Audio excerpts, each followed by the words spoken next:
Hello everyone, welcome back to my YouTube channel. आप सभी का मेरे यूट्यूब चैनल पे बहुत बहुत स्वागत है। आज के मार्केट आप लोग देखे ही होंगे कि आज का मार्केट कैसा रहा है। मेरे हिसाब से तो आज का मार्केट ना स्टॉक स्पेसिफिक रहा है। स्टॉक स्पेसिफिक करने का मतलब कुछ स्टॉक गिर रहे थे, वहीं कुछ स्टॉक हाई पे हाई लगा रहे थे और उसके बाद एक अच्छा खासा रैली दे रहे थे। मेरा स्टॉक ऑफ द डे एक दिन पहले का अगर आप देखिएगा तो मेरा stock stock of the day एक था स्टेट बैंक ऑफ इंडिया, जो कि एक दिन पहले मैं दिया था। वो आज के भी ट्रेडिंग सेशन में बहुत अच्छा प्रदर्शन किया था, बहुत अच्छा रैली दिया। वहां पे आप जा करके देख सकते हैं कि आखिर कौन सा चार्ट का ब्रेकआउट है, कैसा टेक्निकल एनालिसिस मैंने वहां पे किया था और उसका क्या स्टॉप लॉस लगाया था। ठीक है, तो वहां जा करके पूरा का पूरा टेक्निकल एनालिसिस उसका देख सकते हैं। आज के ट्रेडिंग सेशन में जो मैं स्टॉक चुन करके लाया हूँ वो फार्मा सेक्टर से है और स्टॉक का नाम है एसएमएस फार्मास्यूटिकल। कल के ट्रेडिंग सेशन में इसका कल के ट्रेडिंग सेशन के बाद इवनिंग में इसका रिजल्ट भी आया था। रिजल्ट आने के बाद आज ये लगभग 12% का रिटर्न दिया है आज के ट्रेडिंग सेशन में ऑन द क्लोजिंग बेसिस। ठीक है, तो आइए जानते हैं कि अब इसमें क्या किया जा सकता है, इसका टारगेट क्या बनता है और ये कौन सा पैटर्न का ब्रेकआउट दिया, कहाँ पे फिर से एंट्री कर सकते हैं। ठीक है, तो ये है डेली बेसिस का चार्ट, मतलब एक दिन का एक कैंडल डेली बेसिस। अगर आप डेली बेसिस पे यहाँ पे देखिएगा इसमें, तो एक कप विथ हैंडल पैटर्न का ब्रेकआउट आया है। अगर आपको कप विथ हैंडल देखना है कहाँ से कहाँ पे स्टार्ट हुआ, तो कप का जो फॉर्मेशन स्टार्ट हुआ लगभग 24 जनवरी, सॉरी 24 अगस्त 2023 से कप का फॉर्मेशन स्टार्ट हुआ। और यहाँ पे देखिए ये हुआ इसका बेस कप का, और यहाँ पे जाकर के ये कप बना लगभग 4 जनवरी 2024 का। और कप बने के बाद इसका जो हैंडल का फॉर्मेशन वहां से स्टार्ट हुआ, सो आज के दिन तक वो हैंडल बना, आज के दिन वो हैंडल का ब्रेकआउट भी दिया यहाँ पे आकर के। अगर इसका आप लोग को देखना है कि कहाँ पे ब्रेकआउट दिया, तो इसमें एक ट्रेंड लाइन ड्रॉ कीजिए। ट्रेंड लाइन कुछ इस तरीके से बनेगा यहाँ पे ऑन द क्लोजिंग बेसिस। ठीक है, अगर ट्रेंड लाइन का यहाँ पे देखते हैं तो 137 के आसपास ना इसमें एक ब्रेकआउट आया आज के ट्रेडिंग सेशन में। और ब्रेकआउट कुछ इस तरह आया ना कि 12% तक का रैली दिया ये स्टॉक, 12% तक का रैली दिया। आपको लगभग पकड़ में नहीं आएगा ये स्टॉक कब रैली दे दिया। इसलिए इंट्राडे में ही इसको लेना था लगभग 140 के आसपास, तो बेटर होता। ठीक है, मेरे हिसाब से। ठीक है, तो यहाँ पे अगर कप विथ हैंडल का फॉर्मेशन आपको अगर देखना है बहुत अच्छे से, तो यह ना एक लाइन चार्ट का यूज करते हैं हम लोग। और लाइन चार्ट में जैसे ही आप देखिएगा ना तो और अच्छा से ये दिखेगा। ट्रेंड लाइन ऊपर हो गया क्योंकि वहां पे वो कैंडल का क्लोजिंग नहीं था। यहाँ पे देखिए कैंडल का क्लोजिंग नहीं था, यहाँ पे कैंडल का क्लोजिंग यहाँ पे है, यहाँ पे है, इसलिए ये थोड़ा सा नीचे है। अगर लाइन बार में आप देखिएगा ना, लाइन बार में यहाँ पे देखिएगा तो यहाँ से देखिए एक साफ नजर आ रहा है कि ये है कप और ये है हैंडल और ये है उसका ब्रेकआउट आज के ट्रेडिंग सेशन में। तो यहाँ पे दिखा आपको cup with handle pattern breakout का कैसा रहता है नजारा और क्या रहता है इसका टारगेट, सॉरी टारगेट नहीं उसका रैली। अब देखिए यहाँ पे टारगेट भी इसका निकाल सकते हैं हम लोग। टारगेट कैसे निकलेगा उसको उसके बारे में भी चर्चा करेंगे। लेकिन यहाँ कप विथ हैंडल पैटर्न का ब्रेकआउट है तो इसमें कहाँ पे एंट्री लेना है ना, सबसे पहले वो जिक्र करते हैं।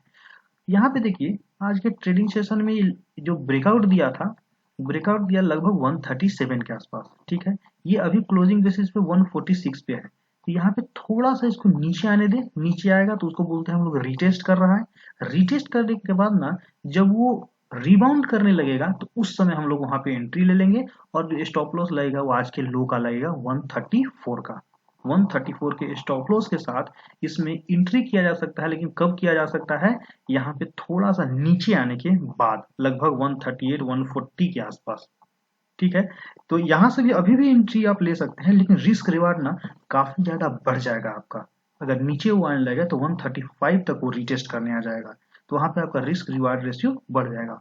और नहीं तो अगर यहाँ पे भी अगर किसी को लेना है तो यहाँ पे क्या कर सकते हैं कि यहाँ पे छोटा क्वांटिटी लें और जब नीचे आए तो और उसको ऐड कर सकते हैं। मेरे हिसाब से आप अपना व्यू देख देख लीजिएगा और रिस्क एनालिसिस कर लीजिएगा, लेकिन मेरे हिसाब से यहाँ पे थोड़ा सा छोटा क्वांटिटी ले सकते हैं। अगर ऊपर चला गया तो ठीक है, और नहीं तो रिटेस्ट करने आया तो इसमें और ऐड कर सकते हैं यहाँ पे। और रिटेस्ट के बाद जो रिबाउंड करेगा तो तीसरा ऐड कीजिएगा उसमें, और उसका स्टॉप लॉस बनेगा 135 के 135 का। तो ये हुआ पूरा का पूरा एनालिसिस कि कब एंट्री किया जा सकता है।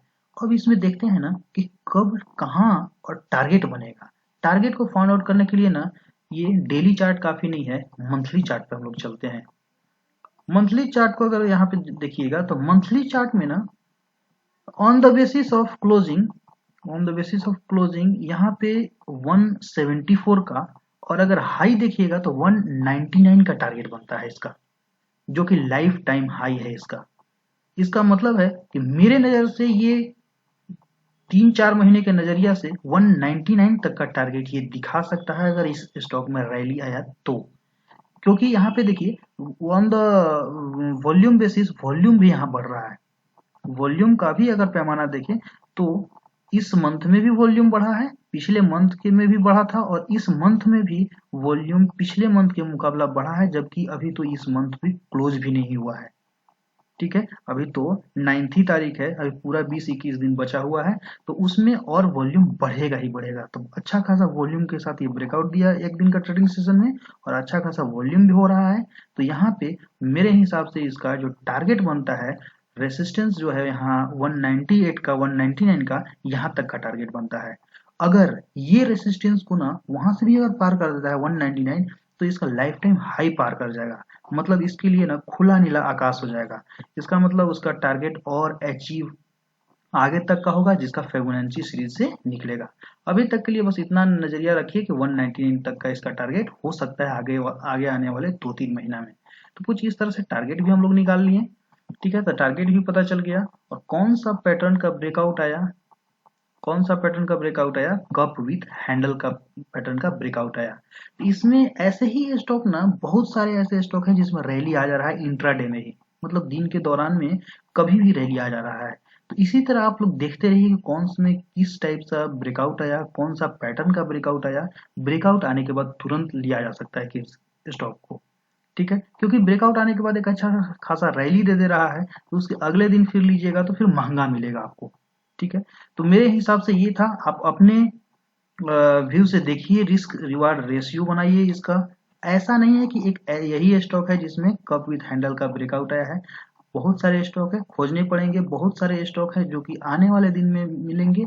यहाँ पे एनालिसिस ये था, और आप अपना एनालिसिस कीजिएगा कि कौन सा स्टॉक में ये फॉर्मेशन हो रहा है, आने वाले दिन में हो सकता है कि उसमें ब्रेकआउट आए, तो उसमें आपको चांस मिल सकता है। ठीक है, तो ये था technical analysis of SMS pharmaceutical company. ठीक है, टारगेट 200, स्टॉप लॉस 135 का रख सकते हैं यहाँ पे ऑन द क्लोजिंग बेसिस। ठीक है, अगर आपको इसी तरह टेक्निकल एनालिसिस जानना है तो मेरे चैनल को सब्सक्राइब कीजिएगा, अपने दोस्तों के साथ जरूर साझा कीजिएगा अगर कुछ भी इसमें सीखने को मिल रहा है आपको। ये एक educational based technical analysis channel है, यहाँ पे आकर के आप सीख सकते हैं। यहाँ के आधार पे, जैसे मैं यहाँ पे कप विथ हैंडल बताया, टारगेट बताया, आप अपने स्टॉक में जाकर के ढूंढ सकते हैं कि कौन सा पैटर्न का ब्रेकआउट हो रहा है। अगर कहीं कप विथ हैंडल है तो कुछ इसी तरह से आप पहचानिए उसका टारगेट, कुछ इसी तरह से आप देखिए वहां पे।